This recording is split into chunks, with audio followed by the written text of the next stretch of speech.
Bom dia a todos, meu nome é Rita, eu sou aluna de mestrado em Química e eu vou apresentar esse artigo relacionado à disciplina Tópicos Avançados em Estrutura da Matéria. É um artigo da área de síntese orgânica e o título é Adição de MyCoA aminocatalisada, sequência de ciclização descarboxilativa mediada por ferro para a preparação de 2,3,4,6 piridinas tetrasubstituídas. Aqui a gente consegue verificar uma reação realizada em duas etapas. A primeira etapa envolve um aminocatalisador e a segunda uma descarboxilação na presença de ferro para sintetizar um esqueleto piridínico, que é um anel de 6 com um nitrogênio no lugar de um dos carbonos.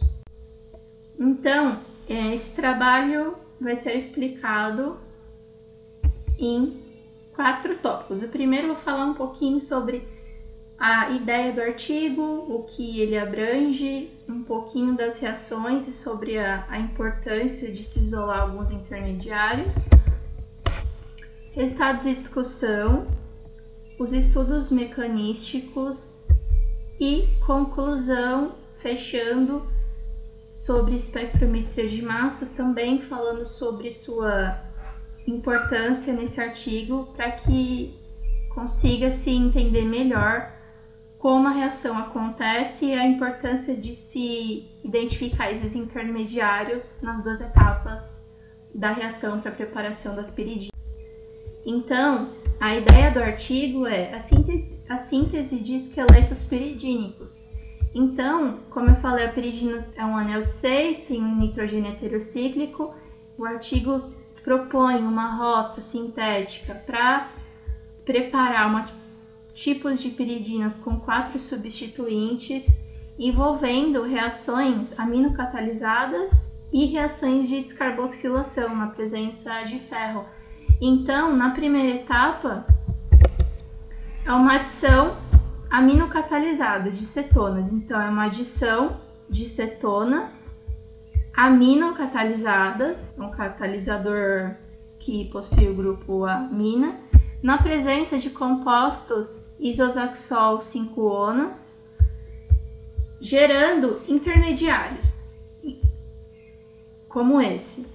Esses intermediários sofrem descarboxilação e, em seguida, sofrem ciclização, que é a segunda etapa da reação. Então, esses intermediários formados descarboxilam e ciclizam na presença de ferro, gerando as piridinas tetrasubstituídas.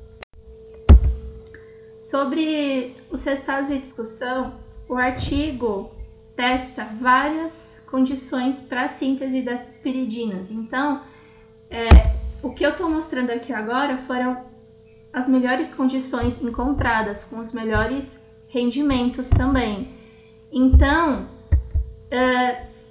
a primeira etapa, que envolve a adição de condensação de uma cetona a esse composto, que é o isosaxol 5-ona, envolve a reação com um aminocatalisador que foi selecionado, nesse caso é a ortoanizidina, e um cocatalisador de flúor também, que foi selecionado como o mais promissor, gerando esses intermediários que eu falei anteriormente, e esses intermediários geram as piridinas substituídas.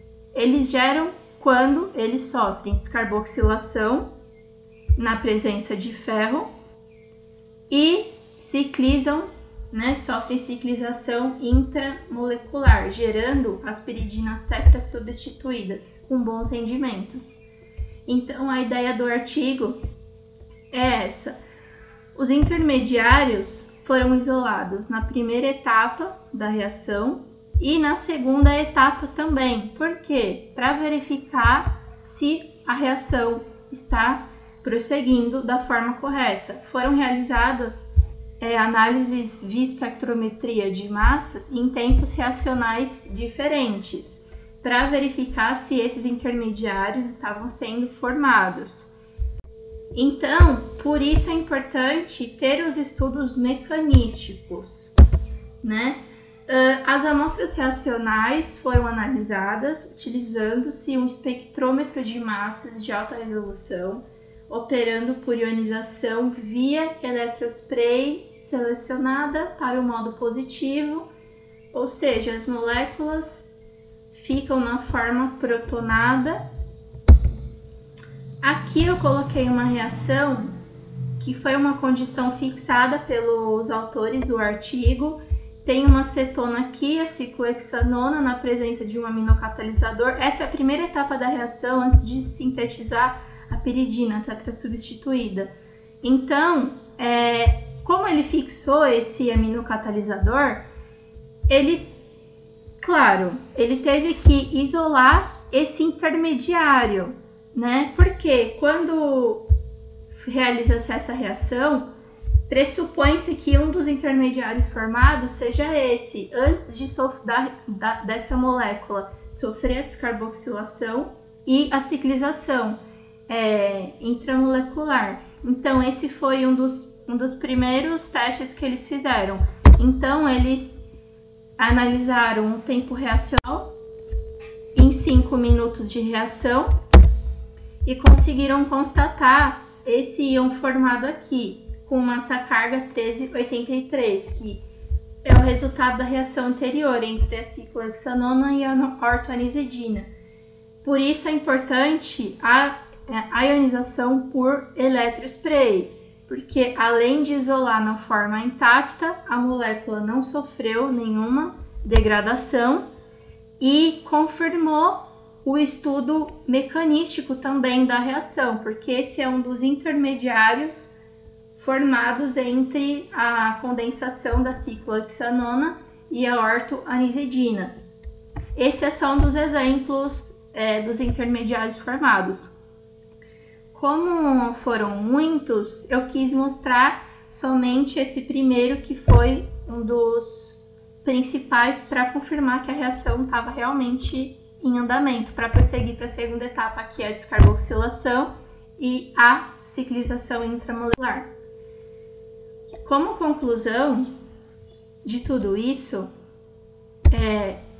a espectrometria de massas de alta resolução acoplada, né, com ionização por eletrospray, a ionização por eletrospray a gente sabe que é uma ionização mais branda, que ela não vai quebrar a ligação química. Então, no caso desse artigo, as moléculas elas não são tão complexas, comparando-se com macromoléculas orgânicas muito maiores. Mas essa técnica foi essencial, essa técnica de ionização, para deixar as moléculas na forma intacta, sem quebrar a ligação química, para verificar o andamento da reação. Por isso, nesse artigo, foi essencial essa técnica de ionização por eletrospray, visto que esses intermediários foram isolados em tempos reacionais diferentes, confirmou-se que a reação estava em andamento para prosseguir para as próximas etapas. Esses intermediários, como eu disse, auxiliam no entendimento da reação, nos mecanismos, isolando-se na forma intacta. Não é viável a ionização por impacto de elétrons, visto que ela quebra a ligação química, os íons fragmentos formados são muito maiores. Então, se fosse utilizar uma ionização por impacto de elétrons, seria totalmente inviável, porque quebrariam as ligações químicas, o espectro ficaria muito mais complexo, muito mais trabalhoso e seria totalmente inviável. E quando a gente consegue obter as moléculas na forma intacta, nesse caso protonado, porque é o modo positivo, a gente confirma o andamento da reação. Então, é a escolha, mas é a melhor escolha. Então, é ionização por eletrospray. E outra observação, que não precisaria ser espectrometria de massas de alta resolução. Por quê? Os adultos formados, né, na forma protonada por conta da ionização eletrospray, eles possuem diferença de massa unitária. Então, por exemplo, 203 vai para 230, eles não têm diferença, eles possuem diferença de massa unitária, então não tem necessidade de se analisar por alta resolução. Se eles tivessem diferença somente em casas decimais e a massa unitária fosse a mesma, então sim, seria super necessário analisar com alta resolução. Então foram essas conclusões sobre esse trabalho. Muito obrigada.